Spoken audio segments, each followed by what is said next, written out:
In today's video, I'm going to show you how a simple, completely free MetaTrader 5 expert advisor trading algorithm produced a 389% return in 7 months with a maximum equity drawdown of 23%.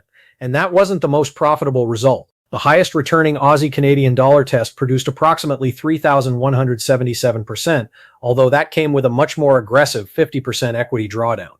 These results were not produced by choosing one currency pair, running one backtest, and showing you the best-looking equity curve.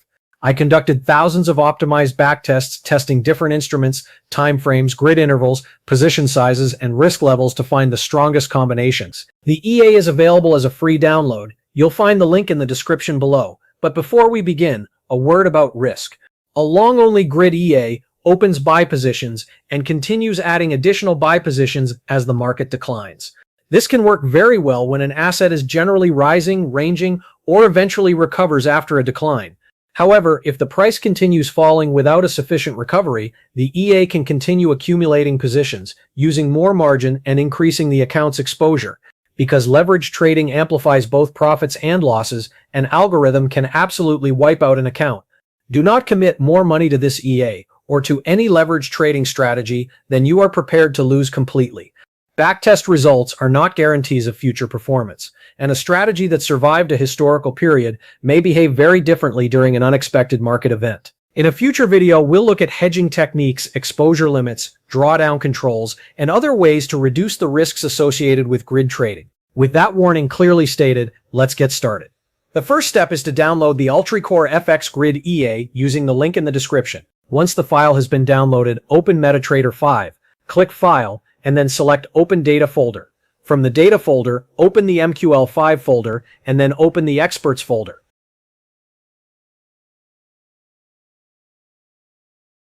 Now go to your Downloads folder and copy the UltraCore FX Grid EA file into the Experts folder.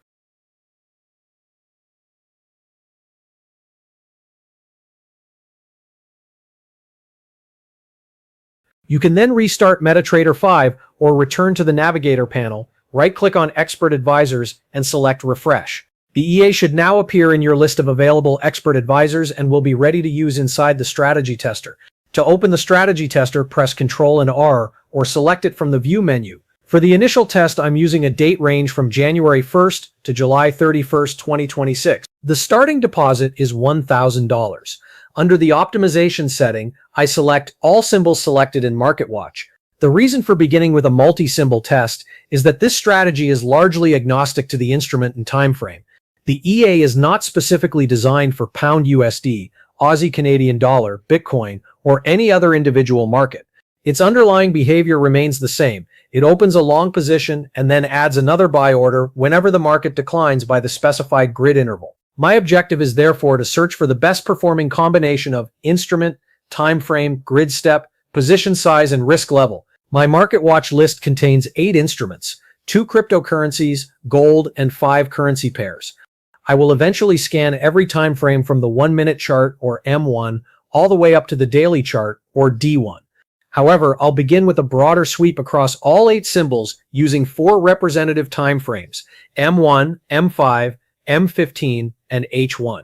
Running an optimized backtest is fairly straightforward. Once you've selected your symbol, date range, deposit and leverage amount, and optimization type, you can hit Start to run the backtest. At this moment, we won't concern ourselves with the input parameters for the individual strategy and just use defaults since we're running a sweep of all symbols in the MarketWatch panel. We'll dive into strategy inputs once we've selected our symbols. Once you've started the backtest, you can go to the Agents tab to view progress.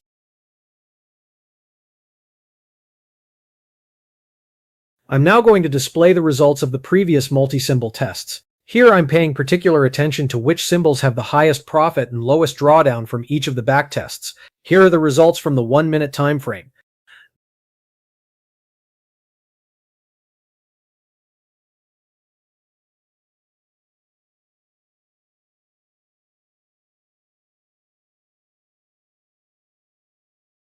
Now the 5-minute time frame.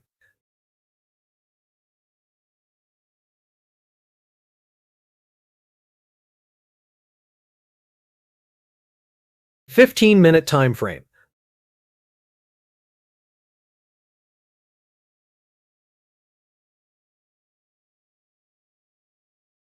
1 hour time frame.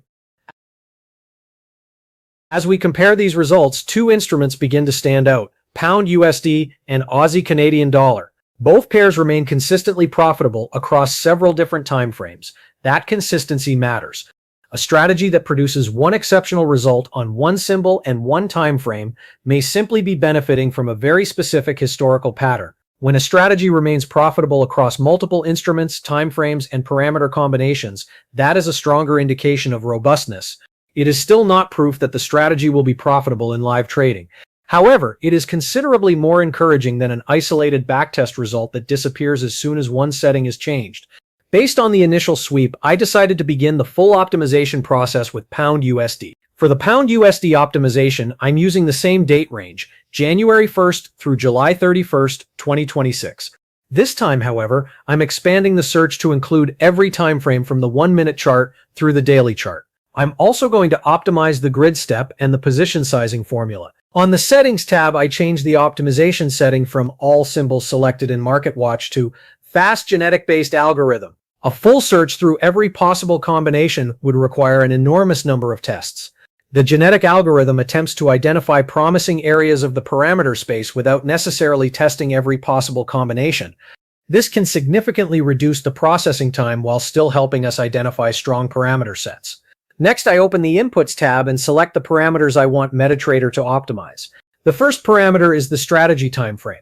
I check the optimization box beside the time frame input. I set the starting value to M1 or 1 minute and the ending value to D1 or 1 day. This allows the strategy tester to evaluate the EA across every available time frame between those two values. There are 19 standard MetaTrader timeframes included in this range.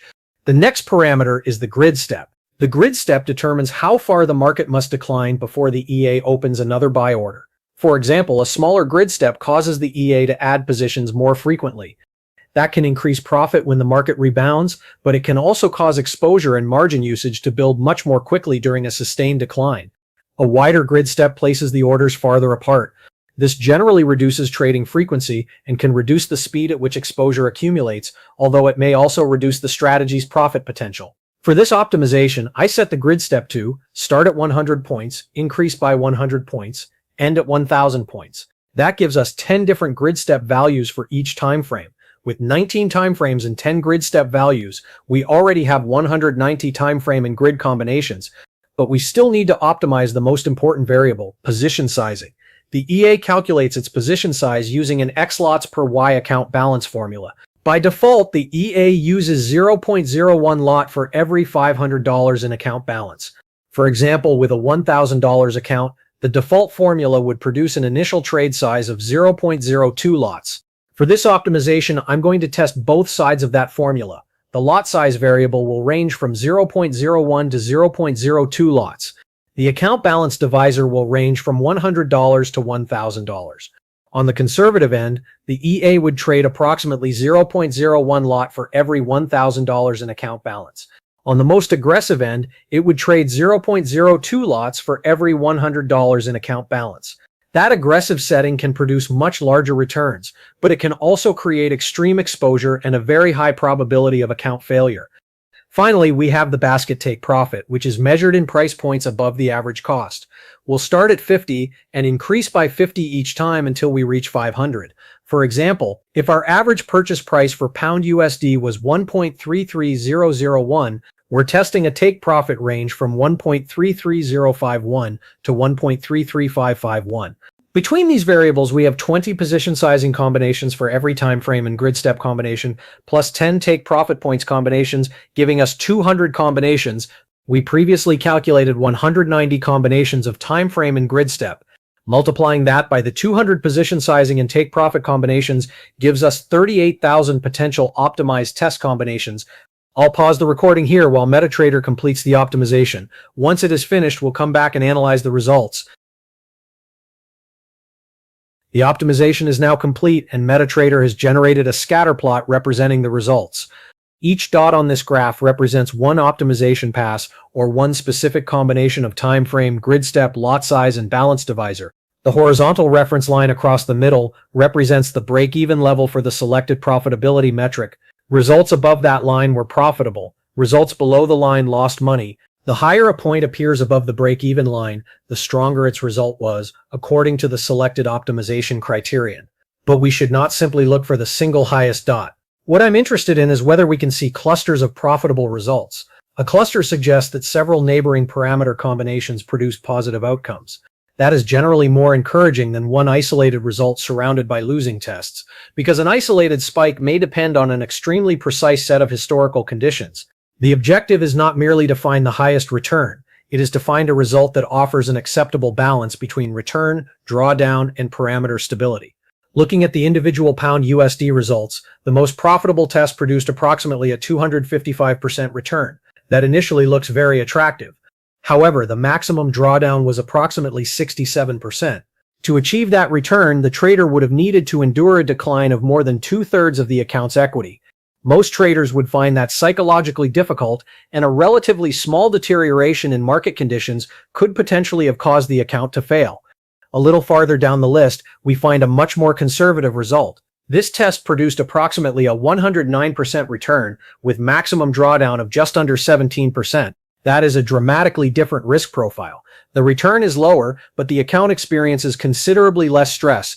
Between those two results, we find another interesting option, approximately a 131% return, with a maximum drawdown of around 31%. This result sits between the aggressive and conservative configurations. All 3 pound USD results are interesting, but I wanted to continue the search. Because Aussie Canadian dollar also performed consistently well during the initial symbol sweeps, I decided to run the complete optimization process on that pair as well. I used the same date range, the same $1,000 starting deposit, and the same categories of optimized parameters. The goal was to determine whether another symbol could produce a better return while maintaining a more acceptable drawdown. This is where the results became especially interesting.